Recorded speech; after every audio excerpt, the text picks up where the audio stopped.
বন্ধুরা, আশা করি তোমরা সবাই ভালো আছো। তোমার চ্যানেলে তোমাদের সবাইকে স্বাগতম। তো এই মুহূর্তে তোমাদের সামনে যেটা শেয়ার করছি, ওয়েস্ট বেঙ্গল বোর্ডের ক্লাস 9-এর ইংরেজির ফার্স্ট ইউনিট টেস্টে কী কী পড়তে হবে, কেমন কী প্রশ্ন আসে এবং কোন কোন অংশ থেকে আমাদের মূলত প্রশ্নগুলো আসবে, আনসিন কেমন আসবে এবং তার সঙ্গে আমাদের রাইটিংয়ের পার্টে কী কী ইম্পর্টেন্ট রয়েছে, প্রত্যেকটা বিষয় নিয়ে কিন্তু আজকের আলোচনা। প্রথমেই বলবো, আমাদের ফার্স্ট ইউনিট টেস্ট পরীক্ষায় যে 4টে অংশ থেকে আমাদের মূলত প্রশ্ন হয় সেটা হলো tales of Bhola grandpa, all about a day autumn, আরেকটা হচ্ছে a day in the zoo. এই 4টে মূল বিষয় আছে। এই 4টে বিষয় থেকে কিন্তু আমাদের পরীক্ষায় টোটাল 40 মার্কের প্রশ্ন আসে। সময় থাকে 1 ঘন্টা 30 মিনিট। আমাদের প্রশ্নেই উত্তর লিখতে হয়, অর্থাৎ একটা প্রশ্নের মধ্যেই যেমন করে আমরা ক্লাস 8-এ পরীক্ষা দিয়ে এসেছি ঠিক তেমনভাবেই কিন্তু প্রশ্ন হয়, প্রশ্নের ভেতরেই কিন্তু আমাদের উত্তরগুলো করতে হয়। এবার আমরা চলে আসবো কোশ্চেন মডেল। কোশ্চেন মডেলের ক্ষেত্রে স্বাভাবিকভাবে আমাদের পরীক্ষাতে সেকশন এ, সেকশন বি এবং সেকশন সি, এই 3টে স্টেপে প্রশ্ন হয়। প্রথম সেকশনে এতে থাকে আমাদের সিন এবং আনসিন। সিনে থাকে আমাদের 10 মার্ক, আনসিনে থাকে আমাদের 10 মার্ক, গ্রামার সেক্টরে আমাদের থাকে 10 মার্ক এবং রাইটিং সেক্টরে আমাদের থাকে 10 মার্ক, অর্থাৎ এই মোট হচ্ছে 40 মার্কের পরীক্ষা। তাহলে কি বললাম, সিনে থাকে 10, আনসিনে থাকে 10, গ্রামারে থাকে 10 এবং আরেকটা যেটা বললাম রাইটিংয়ে থাকে 10। এবার আসা যাক সিনের ক্ষেত্রে। সিনের ক্ষেত্রে স্বাভাবিকভাবে এমসিকিউ, এসএকিউ থাকে, সাপোর্টিং সেন্টেন্স থাকে, ট্রু ফলস থাকে। আর আনসিনের ক্ষেত্রে কি এমসিকিউ, এসএকিউ থাকে, সাপোর্টিং সেন্টেন্স থাকে এবং যে কোশ্চেন অ্যান্সার দিয়ে দেওয়া হয়। মোট 10 মার্কেরই প্রশ্ন হয়। গ্রামাটিক্যাল যে ফ্যাক্টর রয়েছে বা গ্রামার কী কী আসতে পারে সেটা একটু জেনে নাও। Article, preposition and correct alternative, তার সঙ্গে ন্যারেশন, ভয়েস সেন্স, এই বিষয়গুলো আসতে পারে। তার সঙ্গে হচ্ছে যেটা সেন্টেন্স চেঞ্জ, যাকে বলা হয় সিম্পল, কমপ্লেক্স, কম্পাউন্ড, এইগুলো আসতে পারে। মানে একটা বাক্য দিয়ে সেটাকে সিম্পল করো, কমপ্লেক্স করো বা কম্পাউন্ড করো, এরকম। তার সঙ্গে সিনোনিম, অ্যান্টোনিম, যেটা আনসিন প্যাসেজ থেকে তুলে দেওয়া হয়। আর একটা যেটা বিষয় আছে সেটা হচ্ছে রাইটিং পার্ট।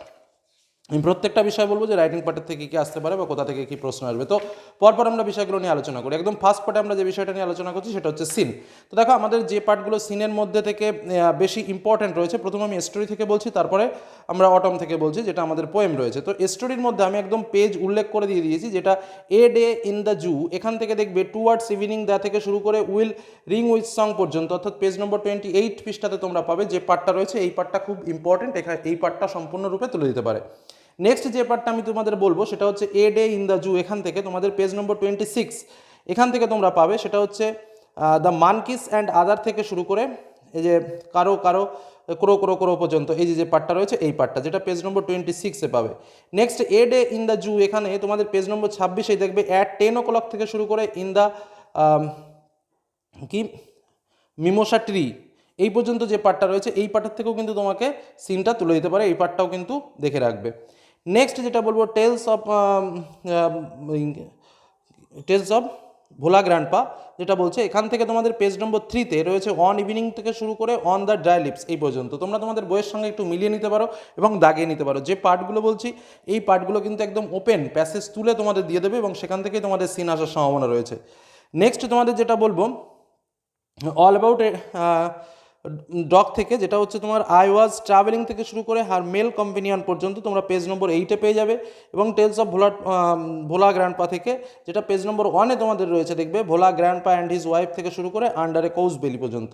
এই যে পার্টগুলো বললাম, এই পার্টগুলো সিন একটু ভালো করে প্র্যাকটিস করবে। এখান থেকে কজ এফেক্ট বা অন্যান্য 2 মার্কের যে প্রশ্নগুলো রয়েছে সেগুলো একটু প্র্যাকটিস করে যাবে।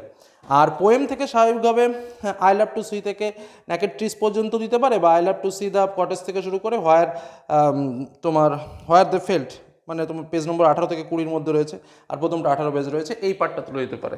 তো স্বাভাবিকভাবে এই পার্টের যে প্রশ্নগুলো রয়েছে সেই পার্টগুলো পড়বে, আর এই কবিতার যে আমাদের এক্সারসাইজগুলো রয়েছে সেই এক্সারসাইজগুলো করবে। আর এখানেও ঠিক একই ব্যাপার, যে এক্সারসাইজগুলো রয়েছে সেই এক্সারসাইজগুলো করবে, যে প্রশ্নগুলো দেওয়া রয়েছে প্র্যাকটিসের জন্য বইয়ে, সে বইয়ের প্র্যাকটিসগুলো করবে। তাহলে দেখবে সিন এবং সিনের যে মূল পার্ট, অর্থাৎ স্টোরি এবং কবিতা থেকে আমাদের কিন্তু এই অংশগুলো থেকেই প্রশ্ন আসে বেশিরভাগ, এবং এবারও তোমরা কমন পেয়ে যাবে, এটা নিশ্চিত থাকতে পারো। নেক্সট আমরা যে বিষয়টা নিয়ে জানবো সেটা হচ্ছে গ্রামারের ক্ষেত্রে বললাম যে পার্টসগুলো বললাম সেগুলো সম্পূর্ণরূপে প্র্যাকটিস করতে হবে, সেটা কিন্তু বলা সম্ভব নয়। কারণ যে যত ভালো প্র্যাকটিস করবে, ডাপ অ্যান্ড উত্তর ইংরেজি বই আছে সেটাও একটু ভালো করে প্র্যাকটিস করো, বা যে কোনো তোমরা মার্কেটে যে বইগুলো কিনেছো সেই বইগুলো একটু প্র্যাকটিস করো, ভালো করে ক্লাস করো, কারণ ওটা সাজেশন দেওয়া সম্ভব না, ওটা শুধুমাত্র প্র্যাকটিসের উপরেই কিন্তু ভালো নম্বর পাওয়া যায়। নেক্সট আর একটা যেটা বলবো, আমাদের রাইটিং পার্ট। তো আমাদের স্বাভাবিকভাবে তোমরা স্কুলে যারা ক্লাস করছে, একটু ক্লাসে টিচারদের সঙ্গে পরামর্শ রাখলে কিন্তু সবথেকে বেটার হয়, যে তারা কোন পার্টগুলোর উপরে বেশি জোর দিয়ে কাজ করাচ্ছেন। এবং তার সঙ্গে যেটা আমাদের সিলেবাস অনুযায়ী যেগুলো পরীক্ষাতে আসার সম্ভাবনা সবথেকে বেশি, তার মধ্যে হচ্ছে প্রসেসিং রাইটিং এবং প্যারাগ্রাফ রাইটিং। আমি একটু বলে দিই, প্রসেসিং রাইটিংয়ের ভেতরে potato chips preparation, process of making A cup of T, making orange juice, how to make paper, washing dirty clothes, এই যে বিষয়গুলো রয়েছে এই বিষয়গুলো প্রসেস হিসেবে আসতে পারে। আর প্যারাগ্রাফের মধ্যে ডিউটি অফ স্টুডেন্ট, সেটা কিন্তু খুব ইম্পর্টেন্ট।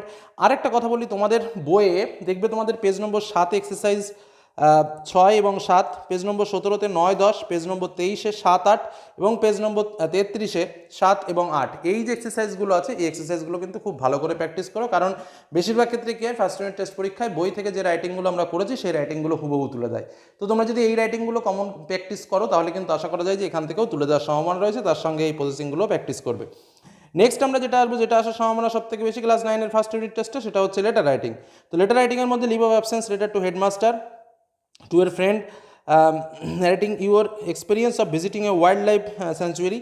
তো এই যে দুটো বিষয় বললাম, এই দুটো বিষয় ভালো করে প্র্যাকটিস করবে। তার সঙ্গে এই যে এক্সারসাইজগুলো বললাম সব থেকে মোস্ট ইম্পর্টেন্টগুলো কিন্তু বইয়ের এক্সারসাইজ, এই কথা কিন্তু তোমাকে কেউ বলবে না। এখানে 10টা চিঠি লিখে বলবে এগুলো ভালো করে করো, কিন্তু আমি তোমাকে বলছি বইয়ের যে কটা এক্সারসাইজ রয়েছে সেই বইয়ের কটা রাইটিং একটু ভালো করে করো। বেশিরভাগ ক্ষেত্রে বইয়ের রাইটিংগুলোই হুবহু তুলে দেওয়া হয়, ঠিক আছে। আর নোটিশের ভেতর থেকে স্বাভাবিকভাবে suppose you are the cultural secretary of your school, write a notice for the student inviting a participate in the different event of the cultural program। তো এই বিষয়ে একটা নোটিশ রয়েছে। তো আমি তোমাদের যেটা মূলত বলছি রাইটিং পার্টের থেকে প্রসেসিংটা তোমরা প্র্যাকটিস করবে। প্যারাগ্রাফের মধ্যে এটা আমি জাস্ট মডেল তোমাদের সামনে তুলে ধরেছি, আরও 2-একটা প্যারাগ্রাফ প্র্যাকটিস করলেও করতে পারো। আর এক্সারসাইজের যে বিষয়গুলো এটা কিন্তু বাদ দেবে না, ঠিক আছে। তার সঙ্গে লেটার রাইটিংয়ের এই দুটো প্র্যাকটিস করে যাও, আর একটা নোটিশ প্র্যাকটিস করে যাও। আর নোটিশ লেখার অ্যাকচুয়ালি ফরম্যাটটা শিখে যাও, যে কীভাবে নোটিশ লিখতে হয়। All are hereby notified that our school organized day dash dash dash, এরকমভাবে একটা ফরম্যাট আছে। তোমরা যারা ইংরেজি টিচারের ক্লাস করো বা ইংরেজি পিএম আছে, পিএম ফর প্রাইভেট মাস্টার, তো তাদের সঙ্গে একটু কনসাল্ট করবে, বলবে যে স্যার নোটিশ লেখার প্যাটার্নটা একটু শিখিয়ে দিন, লেটার রাইটিংয়ের প্যাটার্নটা একটু শিখিয়ে দিন। প্যাটার্নগুলো শিখে রাখার চেষ্টা করবে, কারণ একটা যদি তুমি ঠিক করে শিখতে পারবো তাহলে তুমি যে কোনো জিনিস লিখতে পারবে, বোঝা গেল। এই বিষয়গুলো একটু জোর দিয়ে পড়াশোনা করো, তাহলে দেখবে যে ফার্স্ট ইউনিট টেস্টে আর কোনো সমস্যা থাকছে না। আর ডিটেলস আলোচনা আমরা অবশ্যই পরবর্তীতে আরও যাব পরবর্তী ইউনিট টেস্টের জন্য। তার জন্য অবশ্যই চ্যানেলের সঙ্গে থাকো, চ্যানেলকে দেখতে থাকো। বিভিন্ন সাজেশন তোমাদের সামনের মধ্যে শেয়ার করে দিয়েছি, সেগুলো দেখো। ধন্যবাদ।